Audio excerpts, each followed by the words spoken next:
Hey everybody, Jason here again.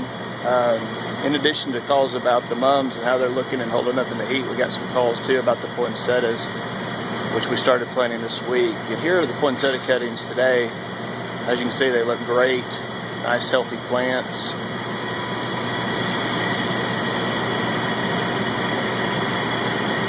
We planted just under 5,000 plants yesterday, and out of the 5,000 we had just a little over 50 that were not good enough to plant. Here's the root system of one of the Oasis cubes. As you can see, the plants are very healthy.